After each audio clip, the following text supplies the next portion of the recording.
I don't know if any of you have read or seen The Godfather Part 1, because in that movie is the character of Luca Brasi. The way Michael Corleone described Luca, he was drawn up as this dude basically nobody was ever gonna fuck with.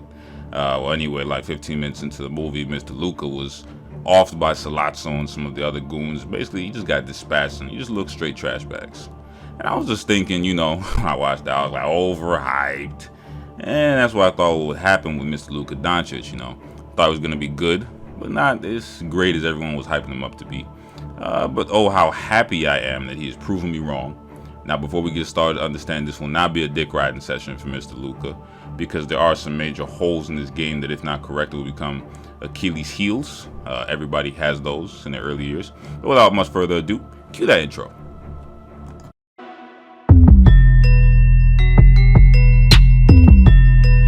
To begin with, let's just go ahead and cover some of his weaknesses. Very few, but these are kind of major. In terms of his defense, I see a lack of effort quite a bit in terms of fast breaks and getting back.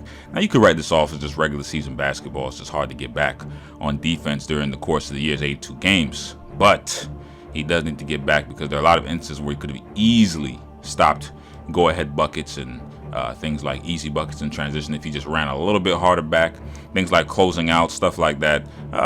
Basically, it's that James Harden and Jokic went through. Now, he's nowhere near as bad as those two on defense. But I'm seeing a little too much of those tendencies early on. When you're 19 years old, this should be when you have the most spark and the most energy. Not necessarily the most defensive IQ, but this should be when you have energy. And to see that he doesn't have that energy right now, it's not a good look. It doesn't look good that he's only doing it on offense. However, because we've seen these fixes from players like Harden and Jokic in the past, these are fixable things. So let's move on to the positives about Mr. Luka. If you clicked on this video, I'm sure you're wondering what kind of hater evidence I probably have on Mr. Luka Doncic. Based on the title, I don't blame you. However, there's no hate here. All right, we're simply going to look at the real scary truth about what Luka is doing in the NBA right now. His arrival, as well as Deandre Jordan, has led to the Dallas Mavericks being a potential playoff team falling right outside that 8th spot. Luka is a 6'7" wing who runs guard, and the Mavs are winning right now. But that's not really what's been impressing me with homeboy, because they recently acquired Deandre Jordan, who is a major player, as well as them figuring out things with Dennis Smith Jr. So the Mavs, they're on their way up. They're going to be on their way up this year regardless. But what has really been capturing me is his basketball IQ on the offensive side of the ball. He uses an assortment of ball fakes and footworks to guarantee safe passage to an easy shot. And his large frame for a guard/wing allows him to basically just do this shit with ease. Alright, so that height gives him the vision to be able to see well on the floor, and is a great asset because he shifts seamlessly between post play and the face-up game. This is vital because the post game is practically missing from today's game, and will throw a lot of smaller defenders off because they're not used to being in barbecue chicken mode, regardless if there was a pick and roll set. Now, let's break down some plays, and this is basically where I lost and knew this kid was special, because what I love is just how simple he plays. Just look at this. Look, this is just some Deandre Jordan action, all right?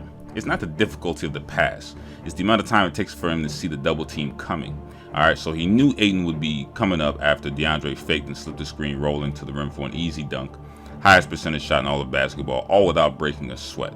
All right, this next play, we get more vision work to his mid-range scoring, which I love.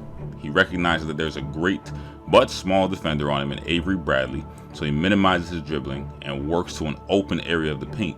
Alright, so he stops right above the foul line, which leaves space for Deandre. Should Gortat move forward to play help defense on Luka, sees that he's only being played 1v1 and that he can take Avery Bradley that way, pump fakes and does a beautiful step in, which seals off the small defender, rises up and hits the high percentage shot in the paint, and one. Next play, he works the Deandre screen to perfection, drawing a double team and seeing the man in the corner wide open with the defender cheating and helping on Deandre. He skips Deandre and hits Harry B for the easy three.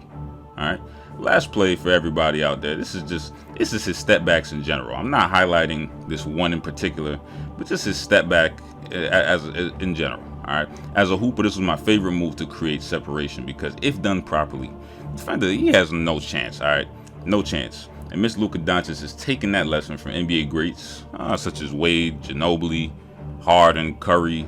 He's just adapted his own dribble through step back that is slow but effective. And one of the reasons I love when he does this move is because he's big. He doesn't use a lot of velocity. so it won't hurt his joints to stop and go so much like a Kyrie Irving per se. All right, this basically is his favorite shot in desperation / clutch moments, and that shot, it looks like it's on Aquafina. All right, let's just keep it a buck. His game is a shining example of the difference between the NCAA and different European leagues. While in the NCAA there are more athletes and I guess you could say tip-top talent, in the European leagues, none of them are anything to sneeze at, all right, and should really be considered the world's alternatives to the NBA, especially the Liga BBVA, which is the world's second best basketball league in the world. All right, what I believe Luka is doing is adding one hell of a piece of evidence to the conversation of taking risks on European players. Players like Kristaps, Luka, Jokic, and Greek Freak, they've basically been showing in recent years that there's some major level talent in Europe. And that's really forced NBA teams to start taking notice. All right, the NBA's next great wing may be French, Italian, maybe even Latvian. All right, players like Luka are showing that the most mature players are coming from fellow pro leagues, not necessarily college. This is because in those pro leagues, their career is completely basketball, and they will lose their job if they don't play well. All right, it delivers the pro experience at a young age, which allows these players to come in and be extremely mature very early. You don't hear about Luka out here messing with Kardashians, all right? This man is filling up the stat sheet like Ben Simmons, but doesn't have glaring weaknesses like Simmons. And to be honest, if you ask me who I'd say is better currently, yeah, I'd say Simmons by a slight margin. But if you ask me who I'd rather have, I'd say Luka easy. For the future, man, footwork, as we previously covered, is prime level, and he's only 19. All right, his game is all around. He has a shot. He's doing a lot of stuff. And look, I don't rave over his footwork because he's using crazy moves to score, but that he's not wasting dribbles. He's getting to the open spots on the floor with minimal effort. He can see through double teams and is always hitting the open target and seems to have a surreal amount of IQ, moxie, and even cojones. All right, I'm loving to watch this. This is because I love IQ players. All right, guys like Tim Duncan, Chauncey Billups, Rondo, etc. They're exciting for me to watch because I know they study the game. And the truth about Luka is that he is basketball's next wonderkin. All right, and that his career will be judged harshly in the years moving forward because of his dominance in comparisons to players' legacies such as Magic, Bird, Dirk, and that he should be expecting that kind of stuff. All right, now once again, thanks for tuning in. That's the truth about Luka Doncic. He will be special. He is basketball's next wonderkin.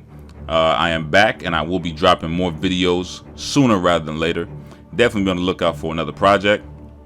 But until then, don't be mad at me. Be mad at yourself for being an underachiever. Play the outro.